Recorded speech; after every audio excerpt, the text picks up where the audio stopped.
Minutos. Repita. 8h41, a gente fala agora dos desdobramentos da pesquisa do Instituto Consulta aqui em parceria com a Tribuna do Norte. Hoje a gente traz que a pesquisa apresenta o cenário para presidente e em Parnamirim, tá? Dentre os 7 nomes apresentados aos eleitores, que se as eleições presidenciais fossem hoje, o ex-presidente Jair Bolsonaro, do PL, contaria aí com 41,4% dos votos lá em Parnamirim. Isso no cenário 1, né? Isso, no cenário 1, vamos lá.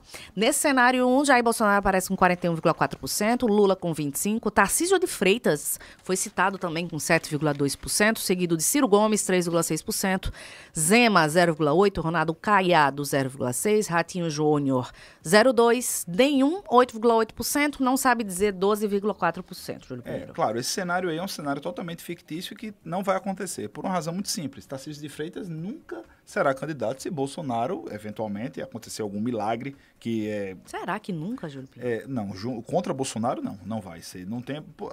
Primeiro, por 2 razões.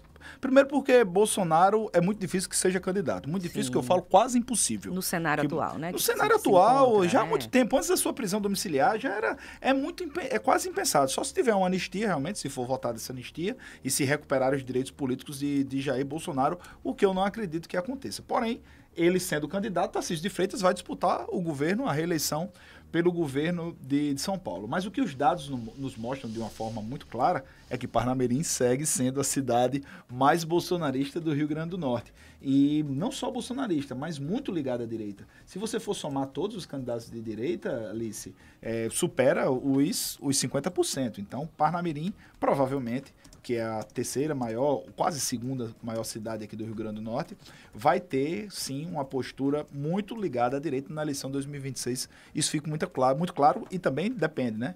Porque isso é uma foto de momento, não é o filme, nem uma previsão do futuro. Sim. Pois é, olha, o Tarcísio de Freitas, o governador de São Paulo, ele foi um dos que pediu autorização ao STF para visitar ali o ex-presidente Jair Bolsonaro, que está em prisão domiciliar, a defesa de Bolsonaro que tenta aí correr contra o tempo, recorrer a essa decisão. O STF, no caso, o Alexandre de Moraes, já sinalizou que vai enviar aí para a primeira turma, vai ao plenário, né, Júlio Pinheiro, essa votação. Mas voltando aí a esse pedido de Tarcísio de Freitas, a imprensa repercute que um desses assuntos que seriam discutidos com eles dois seriam realmente uma sinalização ali para 2026. Sim. Porque os aliados do ex-presidente já pressionam ele para sinalizar um possível substituto. O próprio Eduardo Bolsonaro disse que poderia concorrer à presidência, Júlio Pinheiro. Que não tem voto nem de pesar. E Eduardo Bolsonaro não está... E essa pesquisa, ela traz um retrato muito fidedigno, assim, dos nomes que se especulam que podem ser os substitutos aí da direita. No caso, Tarcísio de Freitas, Ronaldo Caiado, que tanto que a gente tem falado aqui, porque nome tem demais, né, Júlio Pinheiro? Pois é, tem muito nome, mas vamos lembrar de algo muito claro, pessoal. Em 2018, Lula estava preso e ele conseguiu ser candidato, ele pré-candidato à presidência da República, fez o que fez, esticou a corda até o último momento e depois o candidato foi Haddad. Resultado, derrota cachapante que se teve para Jair Bolsonaro. E a direita tem cometido, claro que alguém pode discordar, mas isso é uma visão pessoal e de outras pessoas também que analisam o cenário dessa forma, a direita tem cometido o mesmo erro ao forçar, ou pelo menos insistir numa eventual candidatura de Jair Bolsonaro à presidência, o que não vai acontecer. Por mais que você pode derrubar Alexandre de Moraes, mas os demais ministros do STF e a Justiça brasileira não prevê a possibilidade de que ele seja candidato. Ele foi julgado, já não cabe qualquer tipo de recurso, inclusive a essa decisão. O que pode acontecer é a anistia, que é a única possibilidade de Bolsonaro ser candidato à presidência da República. Então, nesse momento, o próprio Bolsonaro poderia sinalizar para uma candidatura de um aliado. Tarcísio de Freitas é o mais bem avaliado entre todos os aliados de Jair Bolsonaro. Seria aquele meio termo, né? Nem um direita radical. Ele não é radical. E eu acho que as possibilidades do Bolsonaro, da direita... o que consegue ter articulação também com todos os outros partidos. E isso é muito importante, né? E na verdade, Alice...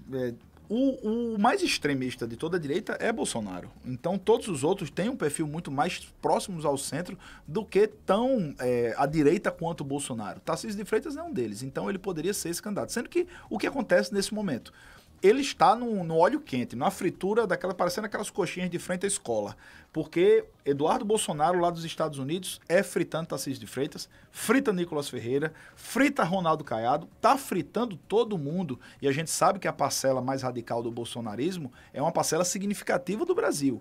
Então, eles podem estar dando um tiro no pé. Para Jair Bolsonaro, na atual situação que ele está, implicado com a justiça, com os abusos que são cometidos por Alexandre de Moraes, é muito melhor para ele ter um aliado como presidente. Se ele enfraquecer a direita ou se distanciar de candidatos que têm uma possibilidade de vitória, a situação dele pode ficar ainda mais complicada no futuro. O Eduardo Leite está participando com a gente aqui no nosso chat. Eduardo Leite, que não é o governador, né? É outro. Que também é um candidato, um pré-candidato à presidência. Está participando da nossa transmissão, no nosso chat, no canal do YouTube Jovem Pan News Natal. A gente agradece, nossa super audiência. A gente pede que deixe todo mundo joinha, o like, para a gente aumentar a nossa relevância, continuar repercutindo principais notícias para você. Júlio, fale sobre o escândalo do Zaid, pois se isso não for um escândalo contra a nossa democracia, eu não sei mais o que é.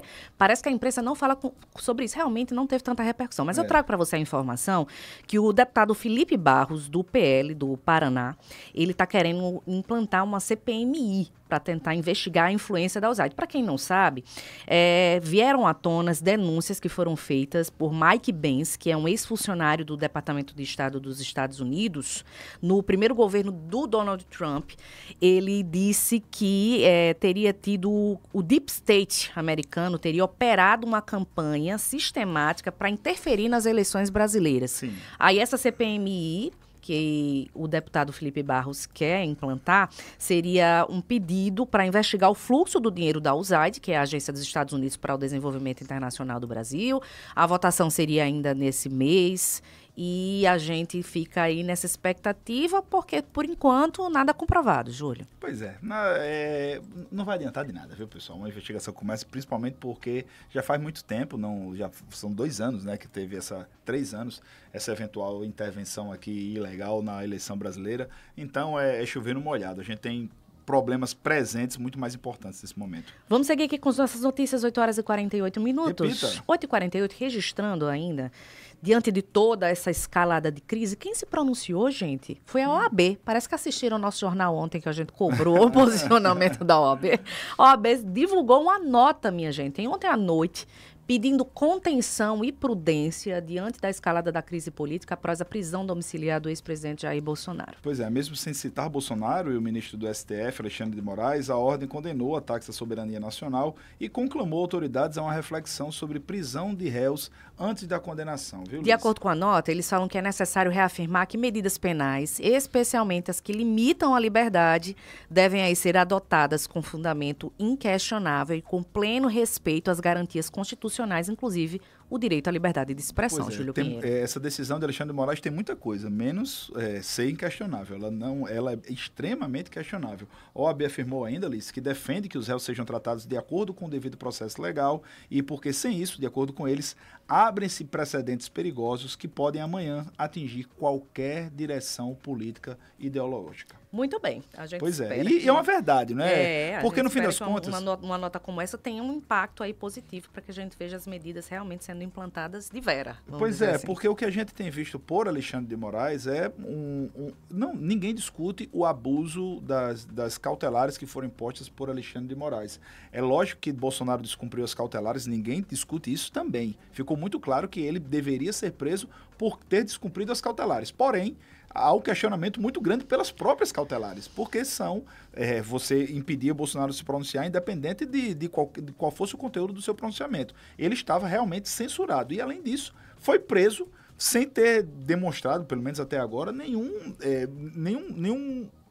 indício de que queria deixar o país ou queria burlar o sistema do judiciário, queria fazer algum tipo de obstrução.